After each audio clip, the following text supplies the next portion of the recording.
Welcome back, Guardians. Okay. Um, so I just got done playing a little bit of Watchers of Realm while I was occupying myself with some Destiny Vanguard operations. I really okay. I have these two questions that I ask no matter whenever I get confused about a situation that doesn't make sense, and I mean make sense in the way that it's kind of like if you throw a ball at the wall and you expect it to bounce off the wall and either come back to your hand or you miss catching it and it bounces on the floor behind you or on the wall behind you, but instead you throw the ball at the wall and you're making sure there's no English on it, no spin on it, but it bounces off the wall and then like slams into the ceiling, nearly breaking your room lamp. That's the kind of thing that I can kind of see that being a random occurrence, something that's very likely to happen if you are probably throwing the ball a little bit too hard, or maybe you put it at a wrong angle or at an angle that would encourage that kind of ricochet. But let's say, for instance, you go and you have the same rubber ball. It's a soft rubber ball. And you throw it at the wall a little bit lighter than you did before when it almost busted your room lamp. And instead, it goes right through the sheetrock. And then you start scratching your head like, it wasn't even in the same spot that you've been throwing the ball at. So it's not like the sheetrock there could have been, drywall could have been, weakened or anything like that. It just went right into the wall. That's the thing. That's what I'm talking about when shit don't make sense. So anytime shit don't make sense, I ask two questions. Who or what is influencing this occurrence? And who or what benefits from it? Because I'm not always inclusive. The influencer is not always inclusive with the beneficiary, nor is the beneficiary always inclusive with the influencer. I'm sure the influencer gets what they want out of it if it's not benefiting them directly, but I mean benefiting somebody else was probably what's going on with the situation. So I've been trying to scratch my head and get past all the cloud that's getting between me and the understanding. So sorry that happened to you, bro. Getting between me and the understanding of why in the fuck does Vanguard operation have to take a minimum of 20 to 25 minutes to complete. The average Vanguard operation that I've been in for the last 3 weeks now has the majority of them, or maybe 1 out of a dozen, will I get to play under 15 minutes. That the majority of them will be about 20 minutes. This is going to be a 20-minute fucking Vanguard off, guys. Nearly a half an hour worth of activity, and you don't get that kind of reward out of this. You're not going to get a half hour's worth of rewards. I mean, I think you could do a raid in about 55 minutes, right? I think you can do most of the raids in the game in 45 minutes. I'll have to look that up, because if that's the reasoning behind it, that Vanguard ops are just 3-man raids, then I don't know, man. I think raids count towards Vanguard reputation, right? I mean, that's the only reason why I'm doing this. I don't want to do the Nightfall because they had to change it over because of the fact that people were generating way too many little doodads on the ground. Nobody was picking shit up. So we're getting a bunch of guitar errors, is what they call it.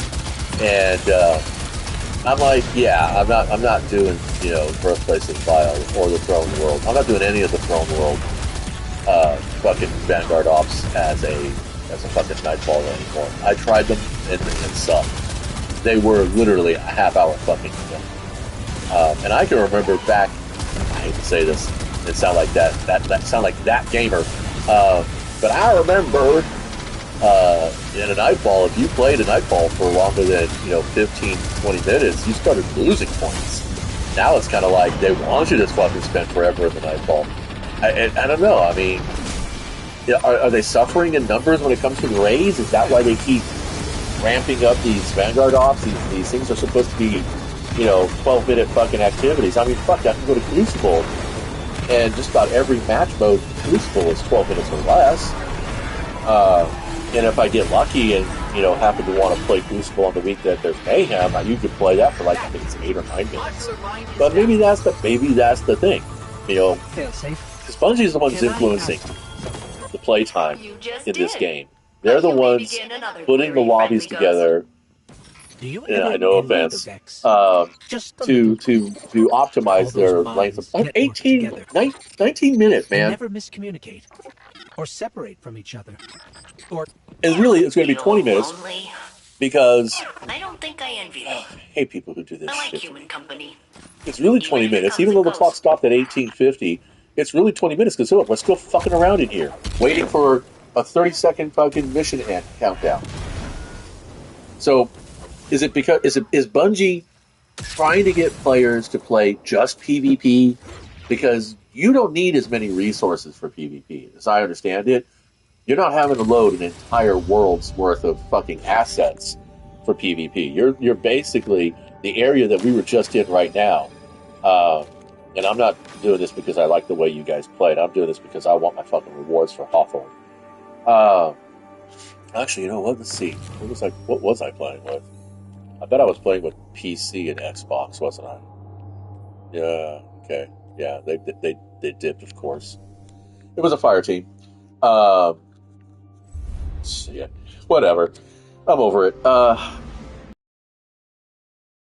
Making Vanguard Ops be such long fucking romantic affairs when they used to be one of the shorter things. They're pushing us towards the player versus player experience. That's really what I think it was coming down to. I know Bungie's influencing, and I know that Bungie's benefiting from it. But is it because console players aren't as much into Crucible and Gambit as PC players are, and they're trying to get the PC players to come back? I don't understand what's going on. I think PC is leaving the game. Personally, I think the PC community is kind of done. Or maybe they're realizing that Destiny just plays better on a console. Because, I remember back in Destiny 1, my son, even, he played on Xbox and he played on PlayStation too. And I know there's a couple of guys, when Destiny 2 went to PC and Stadia, they actually opened up a PC account and an Xbox account alongside their PlayStation account. I see a lot of people in crossplay, having the other two platforms, not Stadia anymore, of course, obviously, because they shut that shit down. But yeah, I think overall PC players are either migrating to console or PC is just leaving Destiny because the numbers are just sad, and I think that's probably why Vanguard Ops are they're increasing the amount of shit you have to do to get through the Vanguard Ops. And it used to be that was kind of a place I could go and hang out and chill and have fun and know that I can be done in a half an hour, because I have other things I want to do with my time, and that's not a bad thing, right? Am I the asshole here? I don't know. You tell me. Till next time, be nice, play well. Thanks for stopping by.